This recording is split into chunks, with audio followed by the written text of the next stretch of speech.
ৰাজ্যিক কাৰ্যালয়ত অটল বিহাৰী বাজপেয়ী ভৱনত আমাৰ দলৰ ৰাষ্ট্ৰীয় সমিতিৰ সাংগঠনিক সাধাৰণ সম্পাদক মাননীয় বিএল সন্তোষ ডাঙৰীয়া উপস্থিত থাকি আমাৰ নিৰ্বাচনী প্ৰস্তুতিৰ বুজ লয় লগতে আগন্তুক দিনত অহা 2 মাহত আমি যিখিনি কাম কৰিবলগীয়া আছে এই আটাইখিনি কথাৰ এক ৰোডমেপ তেখেতে দাঙি ধৰে সব আমাৰ বুথ সংৰচনা হৈ গ'ল মণ্ডল ডিলিমিটেশ্যনৰ পিছত মণ্ডল সমিতি আমি গঠন কৰিলোঁ আমি এটা ডেভিয়েশ্যন ধৰি দিছিলোঁ যে 50 তলত হ'ব নালাগে 70 ওপৰত হ'ব নালাগে বুথ এটা মণ্ডল হ'লে আগতে যিটো আমাৰ একোটা মণ্ডলত 150 তাতকৈ অধিক বুথ আছিলে কিন্তু এতিয়া আমি এটা ইউনিফৰ্মিটি আনিছোঁ যে মিনিমাম 50 মেক্সিমাম 70 এই হিচাপত আমি বুথ সংৰচনা কৰিছিলোঁ আৰু লগতে কিছু মণ্ডল এক্সক্লুডিং হৈছে কিছু মণ্ডল ইনক্লুডিং হৈছে কিছু জিলাৰ পৰা কিছু মণ্ডল ওলাই গৈছে আকৌ নতুন মণ্ডল জিলাত সংযোজন হৈছে এই আটাইখিনি কথা চৰ্চা কৰা আছে আৰু গোটেইখিনি মণ্ডলক লৈ যেটো অতি শীঘ্ৰে আমাৰ ৰাজ্যিক কাৰ্যালয় সভা হ'বলৈ গৈ আছে তাতো গোটেইখিনি কথা আমি চৰ্চা কৰিম আমাৰ প্ৰতিটো লোকসভাতে এইদৰে কাম চলি আছে যেদৰে আমাৰ কলিয়াবৰ এতিয়া কাজিৰঙা নগাঁও বৰপেটাত আমাৰ কাম চলি আছে ঠিক তেনে আমাৰ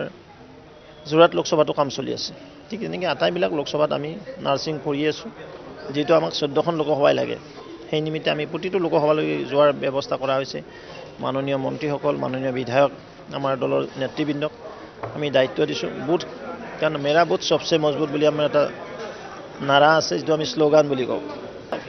ইয়াত সাংসদৰ ৰিপৰ্ট কাৰ্ড চৰকাৰৰ ৰিপৰ্ট কাৰ্ড ইয়াত নাহে এয়া হ'ল সংগঠন পৰ্ব সকলো গোটেইবিলাক লোকসভাক লৈ যি চৰ্চা হয় এতিয়া আৰু প্ৰাৰ্থী ইয়াত নহয় ইয়াত পাৰ্টি আমাৰ কেৱল সংগঠন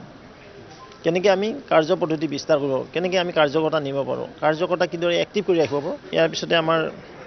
3জনীয়া সমিতিৰ প্ৰশিক্ষণ হ'ব প্ৰতিটো বিধানসভাত আমি 3জনীয়া কমিটি কৰিছোঁ BLA2 বুথৰ সভাপতি বুথৰ পালক প্ৰতিটো বিধানসভা সমষ্টিত এই 3জনীয়া সমিতিত LAC wise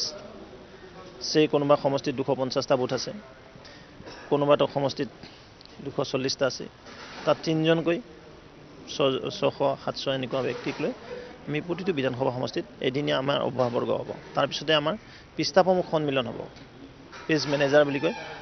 back to back যেটো পেজ থাকে প্ৰতিটো পেজৰ কাৰণে আমি 3জনীয়া কমিটি কৰিম আৰু এই 3জনীয়া সমিতিৰ এটা সন্মিলন হ'ব বিধানসভা পৰ্যায়ত চিট শ্বেয়াৰিংটো হ'ল আমাৰ NDA যি পাৰ্টনাৰ আছে NDAৰ বৈঠক হ'ব যেটো অহা 22-23 তাৰিখে আমাৰ ৰাষ্ট্ৰীয় বৈঠক আছে আমাৰ দিল্লী সদৰ দপ্তৰত দীনদয়াল মাৰ্গত তাৰপিছত আমাৰ ৰণকৌশল তৈয়াৰ হ'ব আৰু মই ভাবোঁ ফেব্ৰুৱাৰী মাহৰ শেষৰ পিনে চিট শ্বেয়াৰিংটো ক্লিয়াৰ কৰিব ৰাষ্ট্ৰীয় নেতৃত্বই অলৰেডি সমাপ্তিৰ দিশে আছে আমি জানুৱাৰী 1st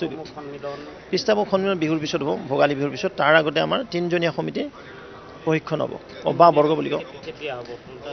জানুৱাৰী 2 তাৰিখৰ পৰা আৰম্ভ হৈ যাব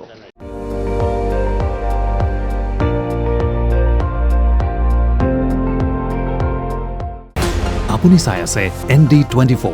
সৰ্বশ্ৰেষ্ঠ নহয় সৰ্বোত্তমৰ দৌৰত